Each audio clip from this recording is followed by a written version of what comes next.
A powerful snowstorm struck northeast United States, bringing blizzard conditions from Maryland to Maine.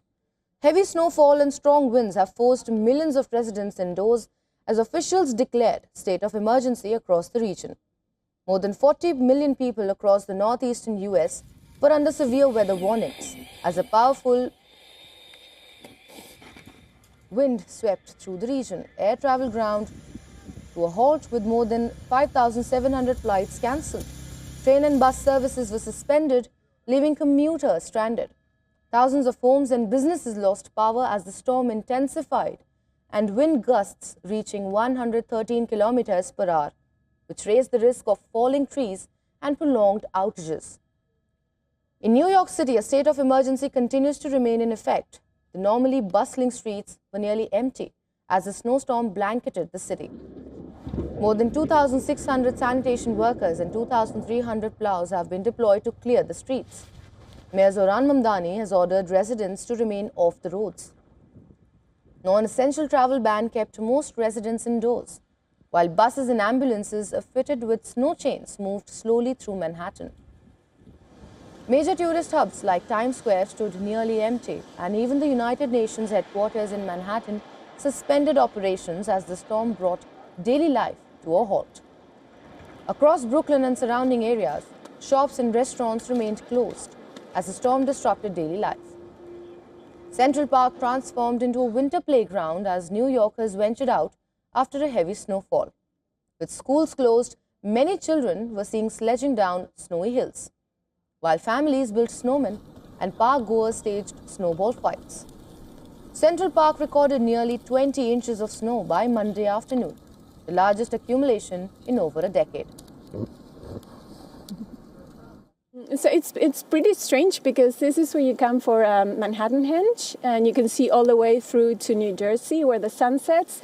And now here, like today, because of the snow, you can't see past Grand Central, and it's all gray and dark, which is also very nice and peculiar, but kind of scary too.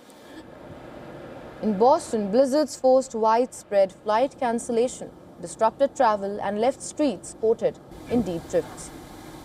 In Hull, Massachusetts, towering waves slammed into oceanfront homes as the snowstorm brought about massive coastal flooding and fierce winds apart from heavy snowfall.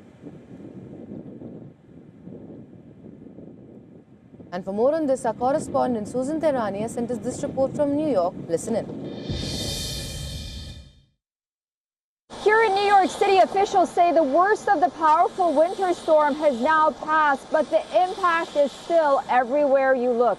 After hours of heavy snow, strong winds, and near whiteout conditions, crews are now shifting from emergency response to cleanup mode across the 5 boroughs here in New York City. Now, the city's travel ban has been lifted, but officials are continuing to warn New Yorkers to stay cautious as streets not only remain very icy, but also the weather can change very quickly, and the wind is still very strong. So now the focus is all on recovery, digging out and restoring normal service. As you can see, the transit service, which has been operating throughout even the storm, continues to operate with the buses and trains in full service. Some stores, notably the Cornerstones and bodegas, continue to operate as well. And while that travel ban, as I mentioned, has been lifted, the city streets are pretty calm, at least for now. Susan Tehrani reporting from New York for WION World is One.